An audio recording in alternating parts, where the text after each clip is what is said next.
जय हिंद बच्चों। आज स्थितिज ऊर्जा पर आधारित दूसरे प्रकार के प्रश्न को हल करेंगे। ये भी एनसीईआरटी का उदाहरण है और इसे भली भांति पढ़ेंगे, जैसा कि पहले भी बताया जा चुका है आपको। 12 किलोग्राम द्रव्यमान की एक वस्तु धरती से एक निश्चित ऊंचाई पर स्थित है। यदि वस्तु की स्थितिज ऊर्जा 480 यानी कि 480 जूल है, तो वस्तु की धरती के सापेक्ष ऊंचाई ज्ञात कीजिए। दिया है परिकलन में सरलता के लिए जी का मान 10 मीटर प्रति सेकंड स्क्वायर। मैं यहाँ पर याद दिलाना चाहूंगी आपको, परिकलन में सरलता के लिए जी की वैल्यू 10 है। यूं जी की वैल्यू क्या होती है, लगभग 9.8 मीटर प्रति सेकंड स्क्वायर। ठीक है, तो 12 किलोग्राम द्रव्यमान की एक वस्तु। क्वेश्चन में सबसे पहले हमारा क्या कार्य होता है, हम जो जो चीजें दी हुई हैं, जो जो राशियां दी हुई हैं, उनको लिख लेते हैं। आप देखिएगा यहाँ पर ऊंचाई नहीं दी है, ऊंचाई को परिकलन करना है, यानी कि गणना करनी है, ज्ञात करनी है, और स्थितिज ऊर्जा का मान दिया हुआ है। तो हमें क्या क्या दिया है हम ये लिखेंगे। ठीक है, दिया है m यानी कि द्रव्यमान। तो अब हम लोग सिर्फ प्रतीक का इस्तेमाल करेंगे। m is equal to 12 kilogram यानी 12 किलोग्राम, और इन्होंने EP का मान दिया है, यानी स्थितिज ऊर्जा की वैल्यू हमें दे दी है 480 जूल, जो कि पिछले प्रश्न में हमने कैलकुलेट की थी। यानी कि 480 तो कैलकुलेट नहीं किया था, परंतु स्थितिज ऊर्जा कैलकुलेट की थी। ठीक है, वहां पर हमें ऊंचाई दी हुई थी और स्थितिज ऊर्जा कैलकुलेट करनी थी। यहाँ पर हमें स्थितिज ऊर्जा दी है और ऊंचाई ज्ञात करनी है। ठीक है, तो ज्ञात क्या करना है, h। और भी एक राशि दी है, g is equals to 10 metre प्रति सेकेंड स्क्वायर। ठीक है, तो फॉर्मूला हम स्थितिज ऊर्जा का ही प्रयोग करेंगे। EP is equals to m into g into h।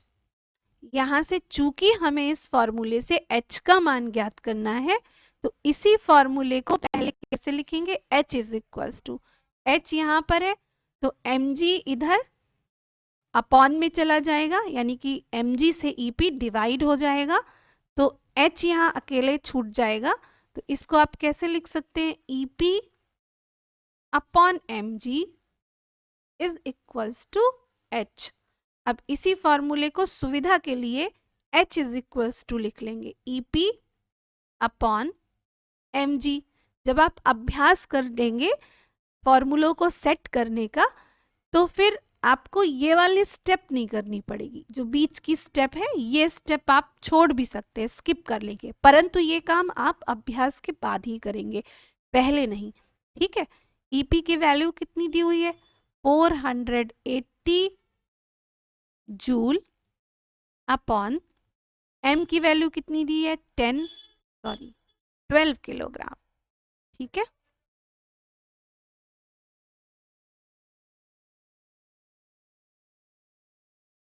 Twelve into 12 kilogram है,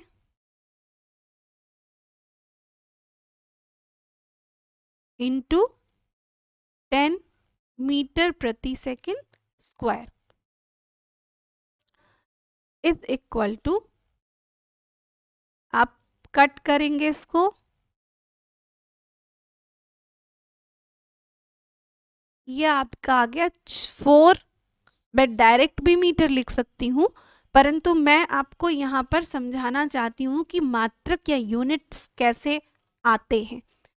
जूल अपॉन किलोग्राम मीटर प्रति सेकेंड स्क्वायर। इससे क्या होगा, यूं तो हाइट मीटर में ही आती है, आप डायरेक्टली आप h इज इक्वल्स टू क्या लिख सकते हैं, 4 मीटर। जो बच्चे डायरेक्ट सीखना चाहते हैं वो डायरेक्ट लिख लें, लेकिन कभी कभी क्या होता है, ये तो मात्रक सरल है ऊंचाई का कि मीटर में आया, परंतु कभी कभी क्या होता है कि कुछ ऐसी राशियां होती हैं जिनके मात्रक हम भूल जाते हैं और लगाते नहीं हैं परीक्षा में, तो मात्रक के मार्क्स कट सकते हैं आपके। तो हम यहाँ पर मात्रक को भी ठीक करना सीखेंगे।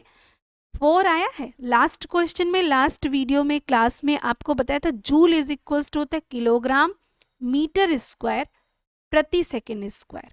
अब यहाँ पर पहले से जूल के जगह पर ये लिखा हुआ है, यहाँ पर लिखा है kilogram metre upon second square.